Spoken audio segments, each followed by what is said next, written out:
So it's time to talk about Manchester United. Now, after they got knocked out of the Champions League by Bayern Munich on Tuesday, there was a lot of negativity going around the club, and rightly so. But instead of looking at the bad things about the team, I want to look at potential signings in January who they could bring in who could instantly make their team better. So come with me when we look through the 3 best players I think that they could potentially sign in January, and I think are also quite realistic. Now, if you like this video, please like and subscribe and tell me your suggestions in the comment section below. Now, off the bat, you need to identify the areas that Manchester United need players. Now, I think their defence overall has actually been very decent recently, and I don't think it's the worst thing about the team, but it's obvious that Erik ten Hag, since Martinez has been injured, doesn't really like using Maguire or Varane on that left side, and it's more obvious that they don't really have great depth there when everyone seems to be getting injured, so you might want to bring in another defender, especially if someone like Varane is going to force a leave. Now, ideally, you want to really play Martinez and Varane there, and Lindelof or Maguire can also come in, but it doesn't seem to be working with their team, and I think on paper the fullbacks are also very good and there's a lot of depth there, so when they're all fit and actually playing well, I think you'll see the difference. So the idea for me is to look for a right centre back that can also maybe play on the left if need to be. So first I would look at someone like Todibo, but I spoke about him in my last video, so I don't really want to speak about him again, but I do think he'd be a good shout for Manchester United. Now, I'm not sure how much money Manchester United actually have, but I do think that they should look for a generational talent and they need someone for the future, so I would go for Scalvini from Atalanta. Now, Scalvini is an exceptional defender, and at just 19 years old he will cost a lot of money from Atlanta, who he's a brilliant player for. He is a progressive pass and progressive carrier monster. He carries over 1 a game and does progressive passes of 5 a game, getting his team up the pitch. He also has high tackle and interception numbers, being at 2.3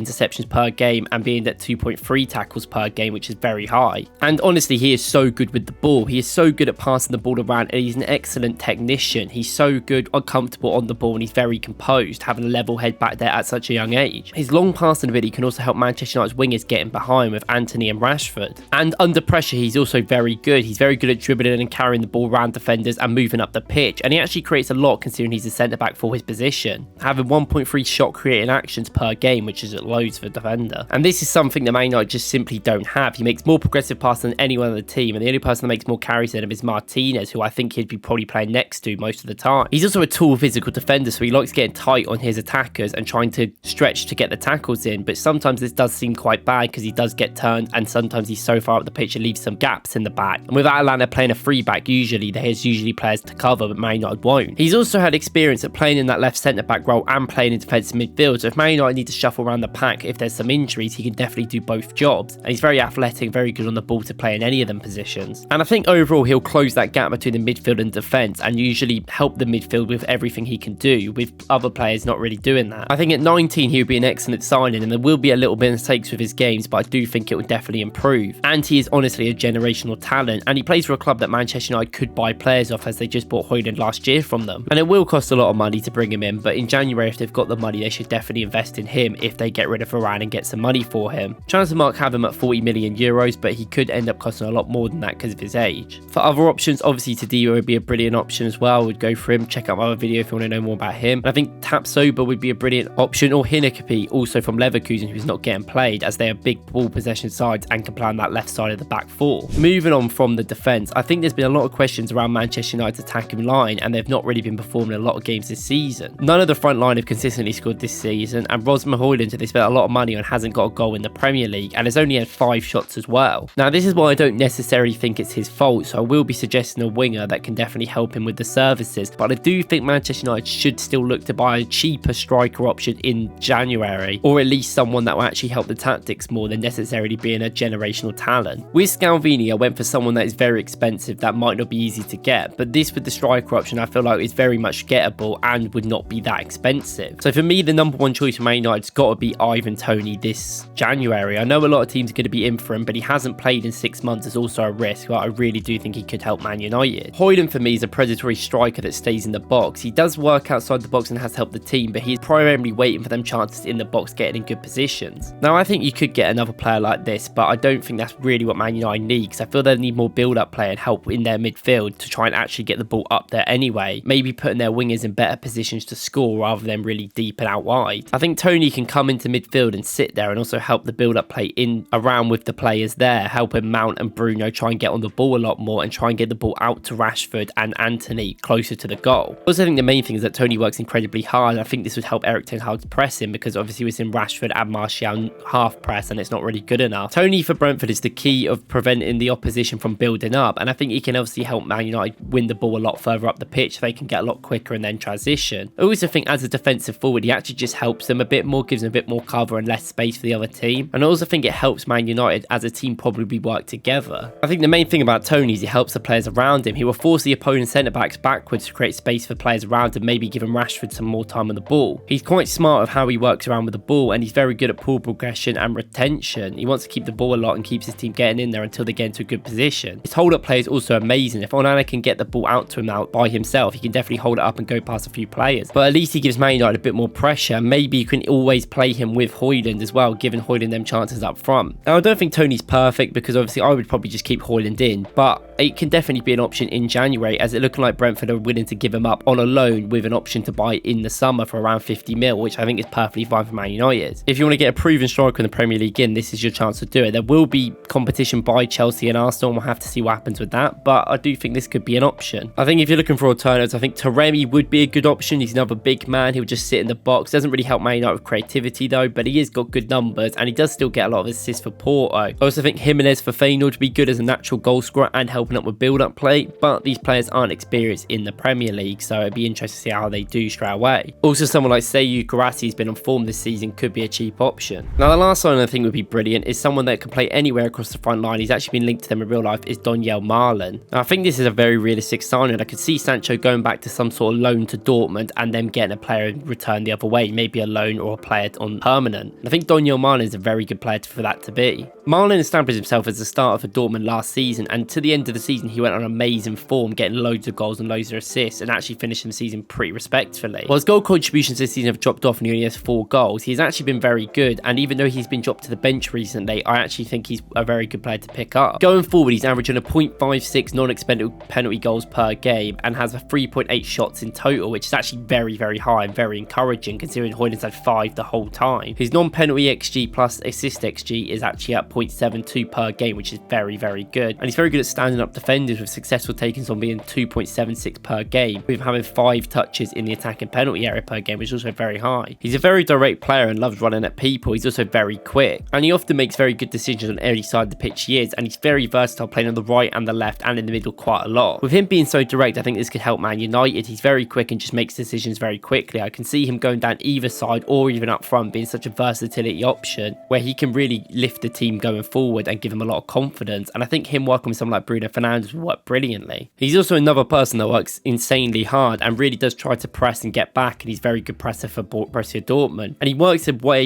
into attacking sides like Dortmund are, so I think he would understand how to play for Manchester United. He may not be an assured starter, but when Manchester United on form, that isn't really a concern. I think that he can come in when some of them aren't playing very well and help the whole team. I think realistically, if you want anyone else that can go in that front line, it's going to be hard to buy anyone in January, and I do think maybe Adeyemi's a shout, but I think Malen's probably a better player right now. And look, if you get him on a loan with maybe an option to buy, you can still play him in the future. He's only 24 years old, so he's a good age bracket as well, and I do think that there's a lot of potential there still, and he seems like an Erik ten Hag player. Let me know what you think of these transfer ideas, and let me know who you think Manchester United should sign yourself, and what positions you think they realistically should be looking for, because I've looked at a lot here. If you want to watch the same video where I go through the Liverpool players and talk about Todibo, please go and watch that right now, and I'll see you in the next one.